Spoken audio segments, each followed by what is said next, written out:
Hello friends, কেমন আছো সবাই? আশা করছি সবাই ভালো আছো। আমি রাত্রি আরপি অনুষা লাইফস্টাইলে সবাইকে স্বাগত জানাই। নতুন একটি টিপসের ভিডিও আবার নিয়ে চলে এসেছি। নতুন টিপসেতে অবশ্যই আমার চ্যানেলটি সাবস্ক্রাইব করে পাশে থাকবেন। চলে আসছি প্রথম টিপস। আর দেখুন বন্ধুরা, আমি একটা চুড়ি নিয়েছি। আর এরকম চুড়ি কিন্তু আমরা শাড়ি সালোয়ার সঙ্গে পরি সেট করে। তো যে কোনো চুড়ি আমরা সবসময় কিন্তু এরকম স্টোনের চুড়ি পরেই থাকি। আর সবসময় কিন্তু আমাদের এরকম একই রকমের চুড়ি কিন্তু পরতেই ভালো লাগে না। আর সবসময় আমরা ম্যাচিং করে চুড়ি পরি যে কোনো সালোয়ার বা শাড়ির সঙ্গে। আর অনেক সময় দেখা যায় এই চুড়িগুলো কিন্তু আমাদের যে সব শাড়ি পরবো তার কিন্তু ম্যাচিং থাকে না।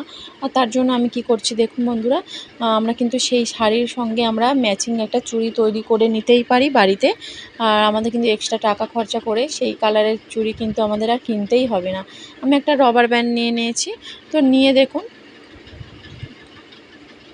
আর চুড়ির মধ্যে আমি একটু আটা লাগিয়ে নিয়েছি। আটাটাও একটু লাগিয়ে নিতে হবে। আর যে রাবার ব্যান্ডটা নিয়েছি সেটা দেখুন একটু বড় সাইজের নিতে হবে, কেননা এই চুড়িটা একটু বড়। তো তাই জন্য আমি দেখুন কি করছি, ভালো করে কিন্তু চুড়ির মধ্যে রাবার ব্যান্ডটা পরিয়ে দিচ্ছি। দেখুন এইভাবে কিন্তু চুড়ির মধ্যে খুব সহজেই থেকে যাবে, খুলবে না। যখনই আপনারা মনে করবেন যে চুড়িটা আবার একই স্টোনের করে নেব, তখন একটু যদি আমরা জলের মধ্যে সামান্য কিছুক্ষণ ভিজিয়ে রাখি, আটাটা উঠে কিন্তু আমাদের চুড়িটা আগের মতনই স্টোনের হয়ে যাবে। আর যখনই মনে হবে যে আপনাদের চুড়ি যে শাড়ির সঙ্গে পরবে ম্যাচিং হচ্ছে না, এরকম কিন্তু বাড়িতে আমাদের রাবার ব্যান্ড থাকে নানা রকম কালারের, লাল কালো যে কোনো কালারের কিন্তু আমরা এরকম চুড়ির যে কোনো চুড়ির মধ্যে পরিয়ে নিতেই পারি। আর দেখুন বন্ধুরা, কত সুন্দর কিন্তু চুড়ির কালারটা চলে এসেছে। এইভাবে কিন্তু আপনারা বাড়িতে ট্রাই করবেন। চলে আসছি পরবর্তী টিপসে। আর দেখুন বন্ধুরা, আমি একটা টিপের পাতা নিয়ে নিয়েছি। আর টিপের পাতা যখনই আমাদের এই টিপগুলো শেষ হয়ে যায়, ফুরিয়ে যায়, তখন কিন্তু আমরা এই টিপের পাতাগুলো ফেলে দিই। আর এই টিপের পাতা কিন্তু অনেকটাই আমাদের কার্যকরী একটা জিনিস। এটা ফেলে না দিয়ে যদি আমরা খুব সুন্দর করে একটি জিনিস তৈরি করে নিতে পারি, ঘরোয়া কিছু, তো আমাদের অনেকটাই উপকার হবে। আর দেখুন, টিপের পাতাটা নিয়ে নিয়েছি। আর আমি একটা সেলো টেপ নিয়ে নিয়েছি। নিয়ে আমি দুদিকে আমি সেলো টেপটা দিয়ে খুব ভালো করে কিন্তু এটা লাগিয়ে দেব। তো একদিকটা আমি এখন দিয়ে দিচ্ছি দেখুন।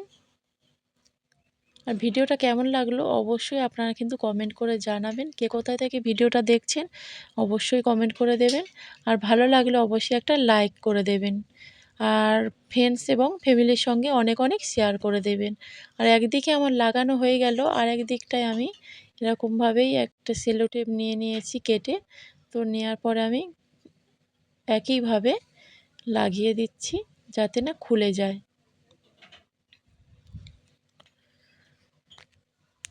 দেখুন দুদিকে সুন্দরভাবে কিন্তু আমি সেলো টেপ দিয়ে আটকে নিয়েছি। একদিকটা কিন্তু ফাঁকা পড়ে আছে। আর এটা নিয়ে এখন আমি কি করব দেখুন।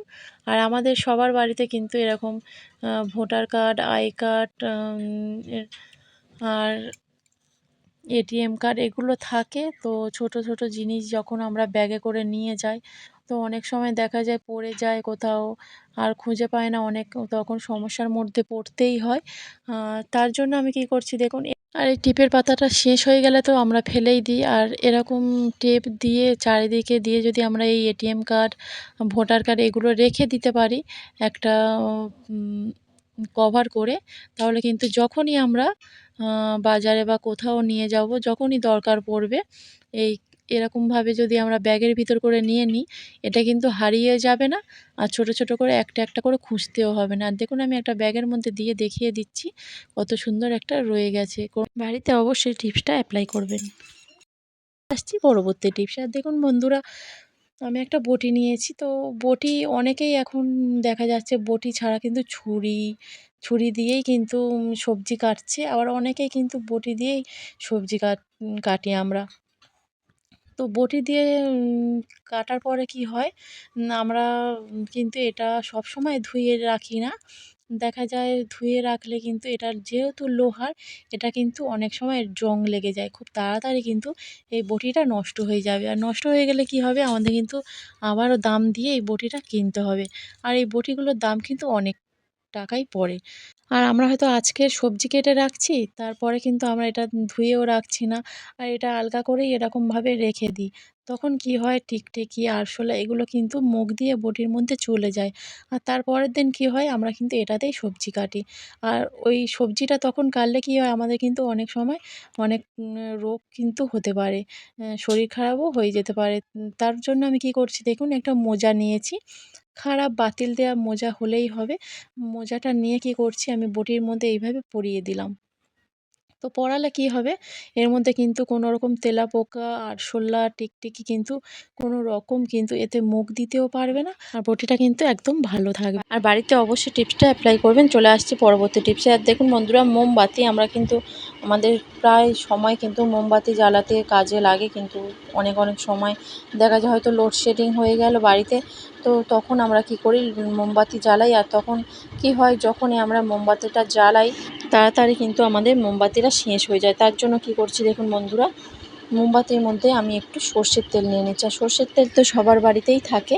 তো আমাদের দেখুন আমি একদম সর্ষের তেলটা চারিদিকে কিন্তু দিয়েও দিচ্ছি যেখানে আমরা মোমবাতিটা বসাবো। আর এইভাবে যদি আমরা মোমবাতিটা বসাই তখন কি হবে, চারিদিকে যে মোমটা গলে পড়ে না, আর আমাদের যে মেঝেটা আছে ওখানে কিন্তু একটা দাগও হয়ে যায়, দেখতেও বাজে লাগে, মোমবাতিটা উঠতেও চায় না।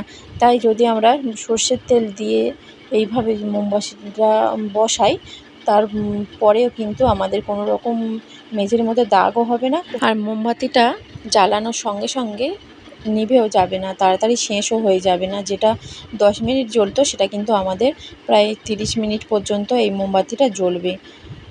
আর দেখুন বন্ধুরা, মোমবাতিটা আমি জ্বালিয়ে দিয়েছি। আর যে চারদিক থেকে যে মোমটা গলে পড়বে, এখানে যদি পড়ে চারিদিকে কিন্তু আমাদের তুলতেও সুবিধা হবে।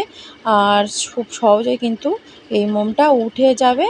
আর আমাদের কিন্তু কোনো রকম মেঝের দাগও হবে না, মেঝেটা কিন্তু ভালোও থাকবে। আর মোমবাতিটা 10 মিনিটের জায়গায় কিন্তু আধা ঘন্টা আমাদের জ্বলবে। অবশ্যই কিন্তু মোমবাতির মধ্যে তেল দিয়ে দেখবেন, এইভাবে আপনারা ভালো ফল পাবেন। ভিডিওটা এই পর্যন্ত রাখছি। যে যেখানে আছেন ভালো থাকবেন, সুস্থ থাকবেন।